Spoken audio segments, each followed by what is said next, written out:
A warped man walked out of the woods, killed our friends right in front of us. Sometimes it would stare more than it would make to kill, try to talk to you. It whispered at me, "Come and eat." It made me cold in my bones. When I was made to kill, I thought of this, and it calmed me. Hello everybody, I'm TheRubber. Today, we bring you SCP Foundation Euclid Class Object SCP-323. SCP-323, also known as Wendigo Skull, is the skull of an unidentified cervid measuring 55 centimeters long, 27 centimeters wide, and 31 centimeters tall.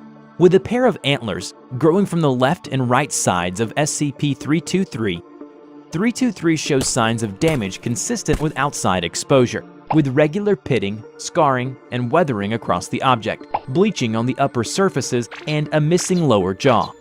The rear of the skull features an approximately centered ovoid gap, measuring 25 centimeters high and 23 centimeters wide, giving access to an interior space 16 centimeters deep. This gap shows signs of tool use, indicating that it was carved with tools, possibly stone. SCP-323 displays the ability to react to aural, tactile, and visual stimuli.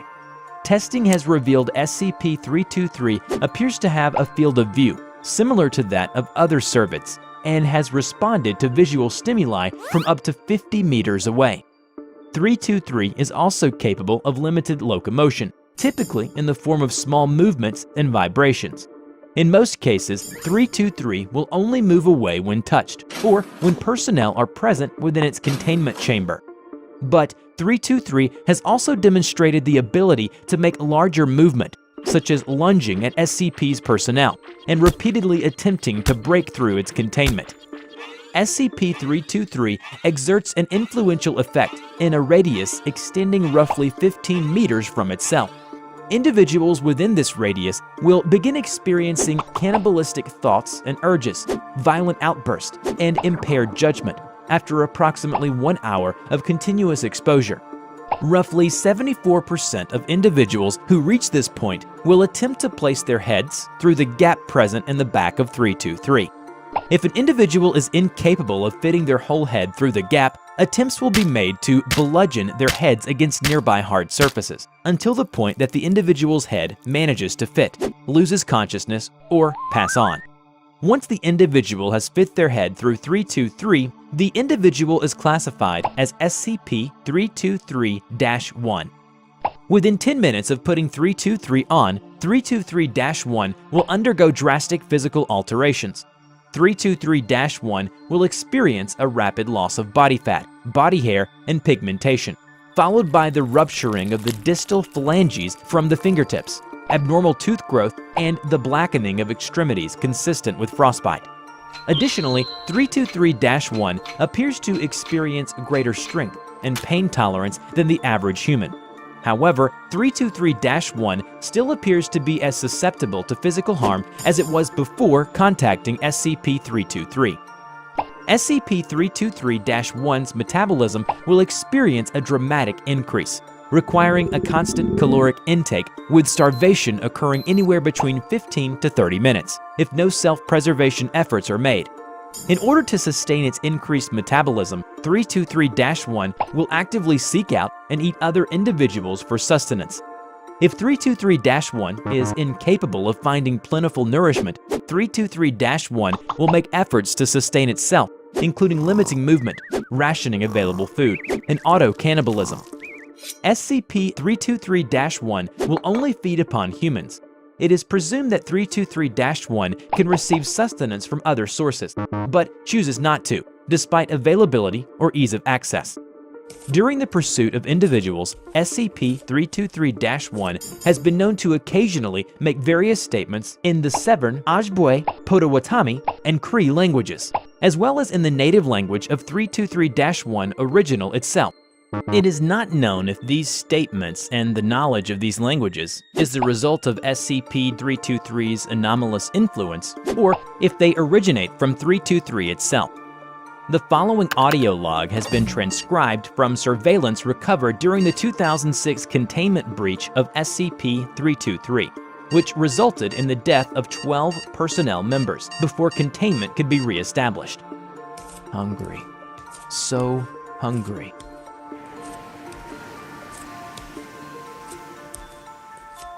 I must eat. So very hungry. Always, always hungry.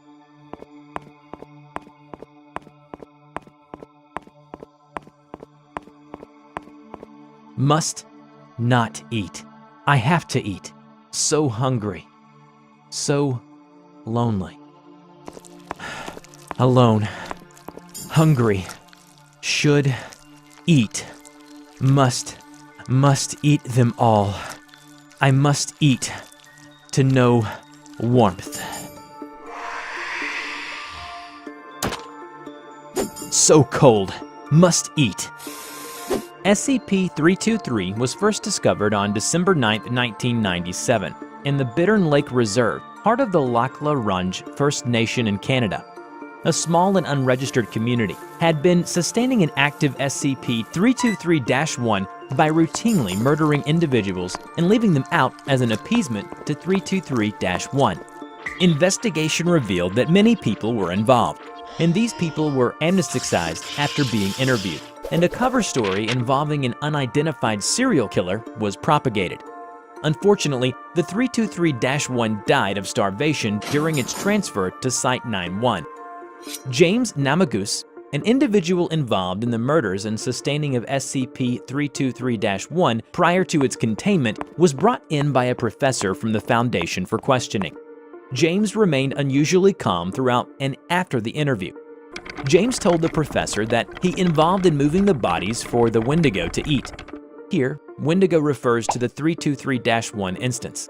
His elders told them a story of the Cree men, back when fighting was common, who tried to control the Wendigo to give his people an advantage. When asked about how they first encountered Wendigo, he said, "One night, I heard yelling all around the village. A warped man walked out of the woods, killed our friends right in front of us. Sometimes it would stare more than it would make to kill, try to talk to you. It whispered at me, 'Come and eat.' It made me cold in my bones. Then I felt like I could understand the warped man, the Wendigo, and that we could leave with him like we all do when we pass. When I was made to kill, I thought of this and it calmed me. I didn't run. It would look at me sometimes. I could hear him in my mind. I could feel him watching me from out of my own eyes. This helped me watch these people die, and I hoped it would pass on my family." Following the interview, James was administered amnestics and was reintroduced to his community. SCP-323 is to be kept in a 17 cubic meters concrete containment cell in Site-91. It is to be restrained in the center of the cell with a 1 cubic meter container of 8.8 centimeter thick transparent armor. The container must be lined with a one-way laminate, which has one electronically locked access port. This container is to be internally lit, with the surrounding cell kept dimmer to facilitate the one-way laminate. The cell is to be surveyed remotely at all times, and any signs of activity are to be reported. No personnel are to enter SCP-323's containment cell except to examine the integrity of SCP-323's restraint measures. The restraint measures are to be examined bi-weekly, and any signs of damage are to be repaired immediately. All personnel who enter 323's containment cell are to be accompanied by an armed guard. Personnel are not to be within 323's containment cell for longer than 45 minutes, and any communication around 323 is to be written or spoken in a language other than English or French. In the event that 323 breaches containment and an instance of 323-1 is formed, personnel are to evacuate Site-91 and the site is to be locked down. Remote units are to be deployed to destroy the body of 323-1. Following this, armed personnel may be sent in to re-establish the containment of SCP-323. Dickie ventured into the woods, as he was a participant in a game of truth or dare with his hiker buddies.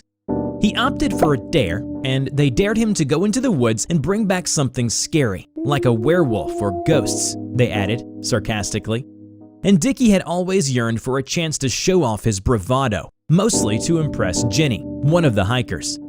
The woods got denser as Dickie ventured deeper. His flashlight, although bright, illuminated nothing ahead of him. And sure enough, he tripped. He felt something was grabbing his ankle. He immediately grabbed the light, and chills ran down his spine as the flashlight shone on a set of bones, bony white human hands poking out of the ground. Horrified, he scrambled himself up and tried to run away, but then an idea struck him. I didn't bump into the skeleton for nothing. I'll take it back as proof of my bravery and prove them wrong. And with that, he started to dig.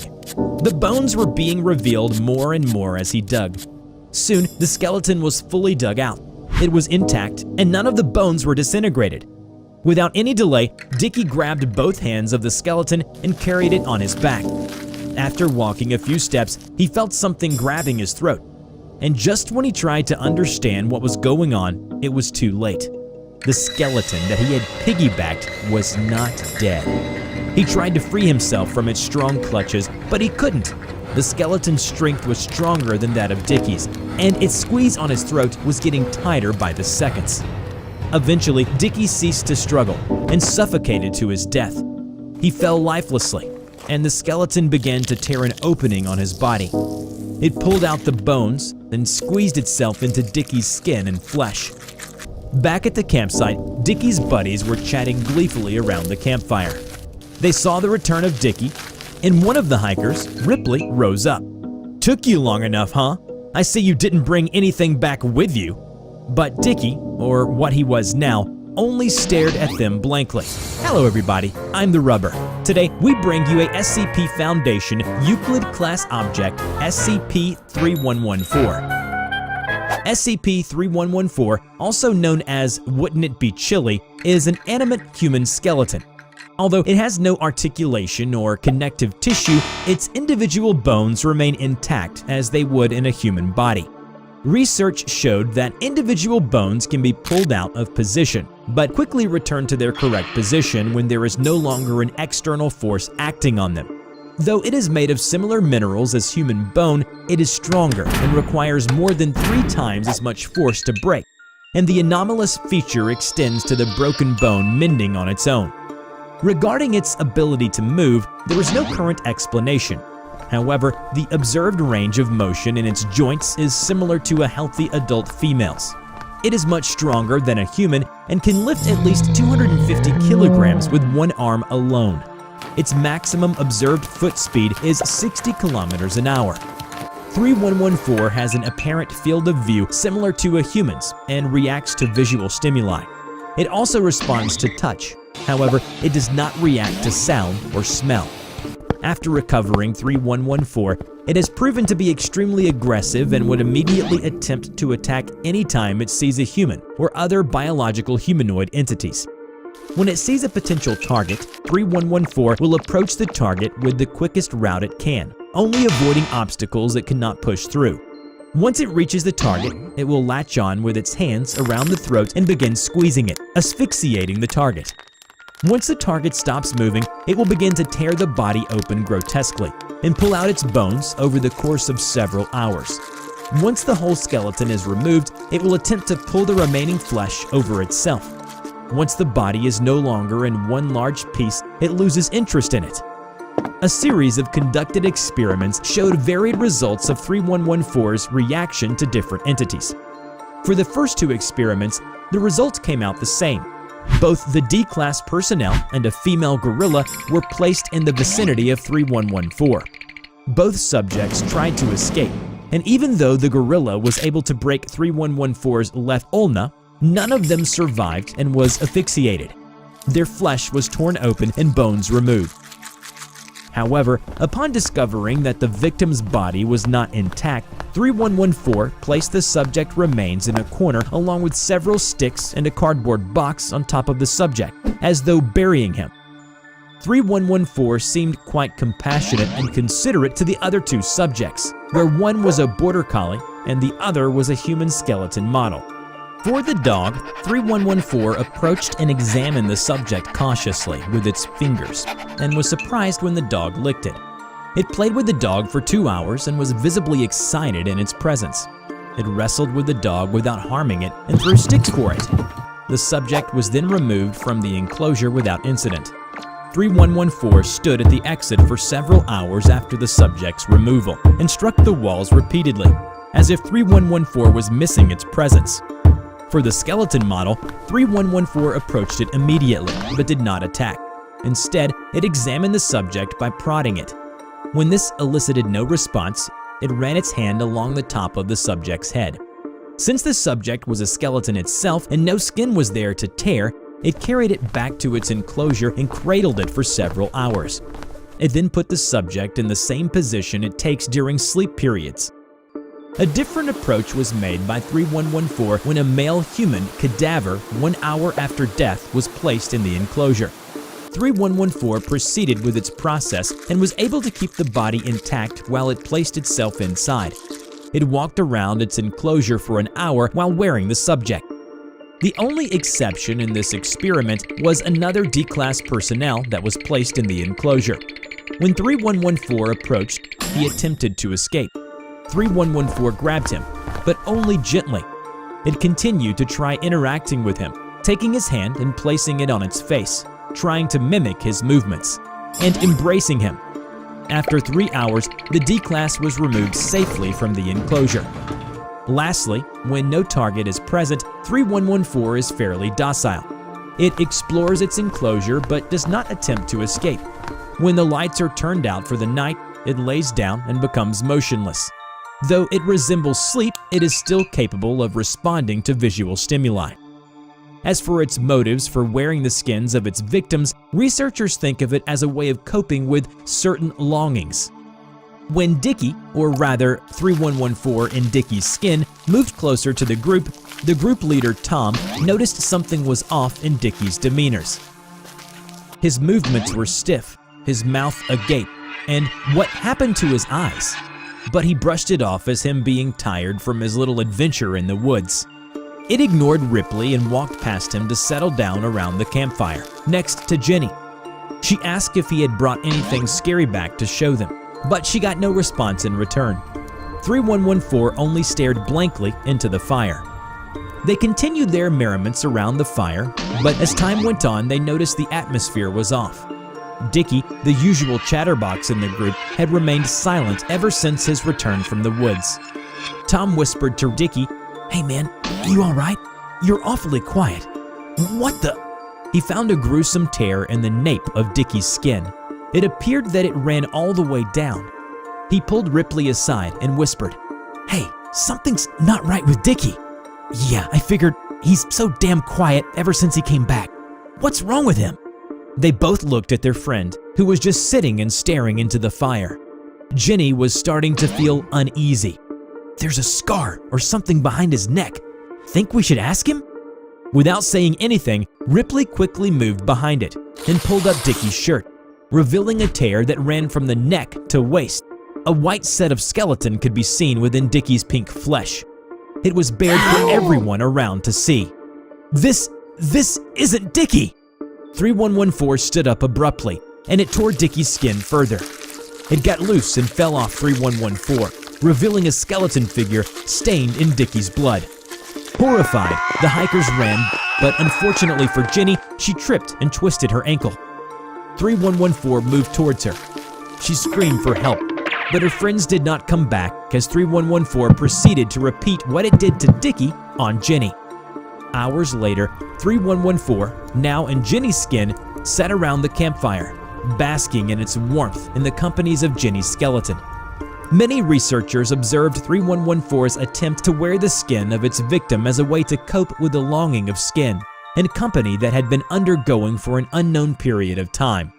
After all, doesn't it get chilly sometimes for skeletons too? The professor then felt uneasy and quickly instructed his assistant to pull the personnel out of the water. But he continued saying, "And now he swallowed it.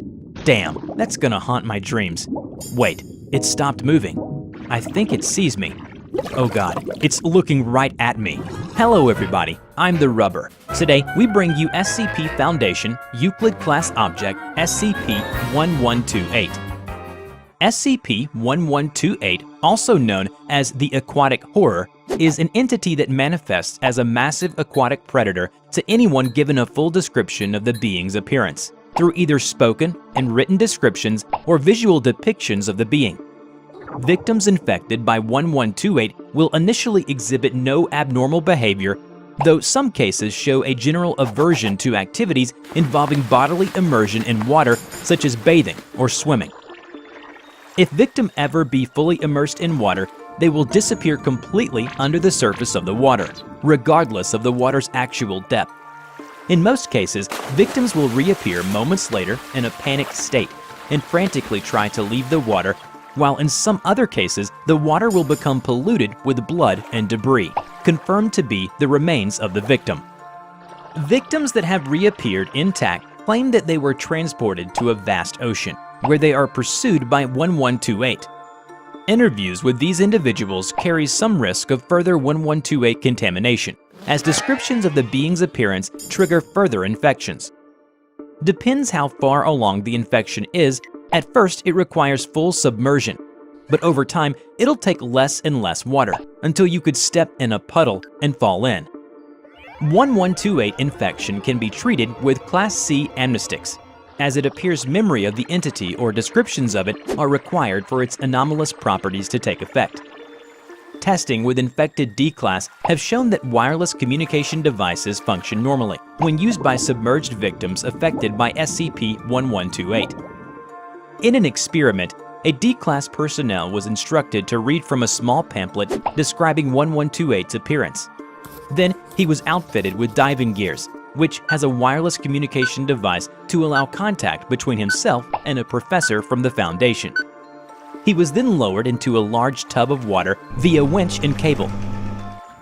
As soon as he hits the bottom of the tub, he told the professor that it looks like he had landed in a patch of seaweed. He started moving around, and suddenly he saw the scariest thing. The professor refrained him from describing it any further, but wants to know what that thing was doing. "What is it doing?" the professor asked. The personnel replied, "Nothing right now, it's just swimming along. I think it's got something in its mouth." "Is that a whale?" "Holy crap, it is. It's eating a whale." "Oh God, look at those teeth." The professor then felt uneasy and quickly instructed his assistant to pull the personnel out of the water. But he continued saying, "And now he's swallowed it. Damn, that's gonna haunt my dreams. Wait, it's stopped moving. I think it sees me. Oh God, it's looking right at me. It's headed this way. Oh God, help me." After a few seconds of hysterical and spouting gibberish, the feed cuts to static. The winch was retracting at full speed when the cable went taut, wresting the winch from its mounting. Cable then went slack, and water became polluted with blood, confirmed to be that of the personnel. No further remains or equipment were recovered.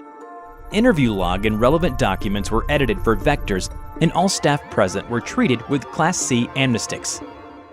Tracking devices affixed to D-Class personnel used in SCP-1128 experiments reveal that submerged victims are transported to an ocean.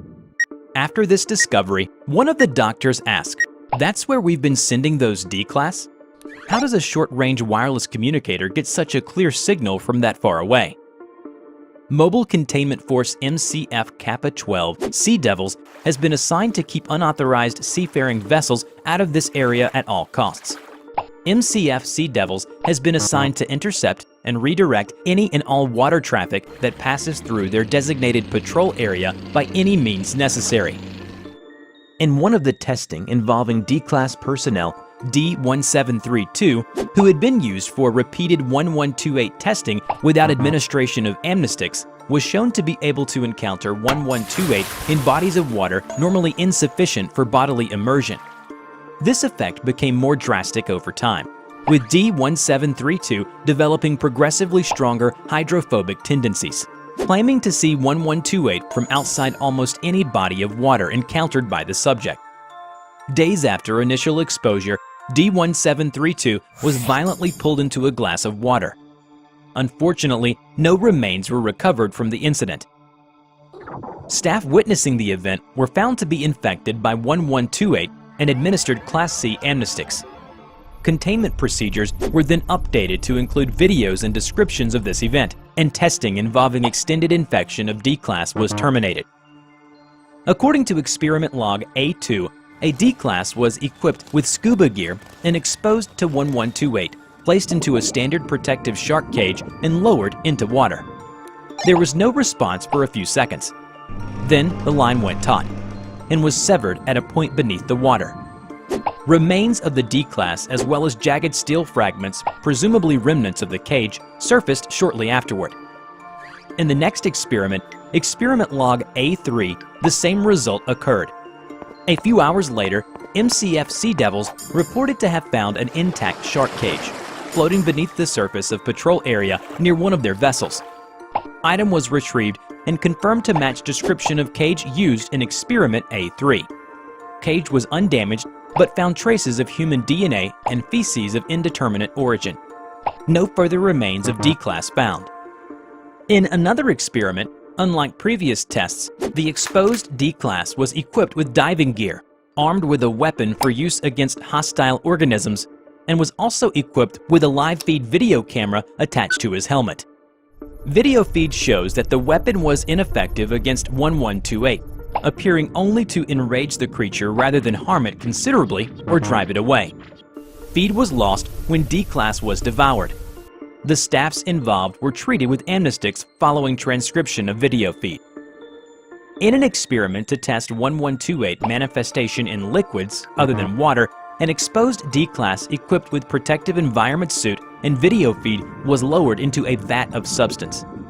This substance was chosen for its low density, allowing free movement similar to walking in open air. Incredibly, the D-class recovered without any incident. The liquid did not trigger 1128's effect. Although you might be safe from 1128 in liquids other than water, but that probably won't help you much unless you intend to drink and bathe in exotic chemicals for the rest of your life, which probably would get a lot shorter if you tried that. Written descriptions and imagery of SCP-1128's appearance or videos of the entity found outside the Foundation are to be destroyed, and Class C amnestics are to be administered to anyone exposed to such information or showing signs of 1128 contamination. A written description of the entity's appearance is to be kept at site for experimental purposes only, and is not to be read by anyone other than D-class used for testing. If exposed, staff are to report immediately for administration of Class C amnestics.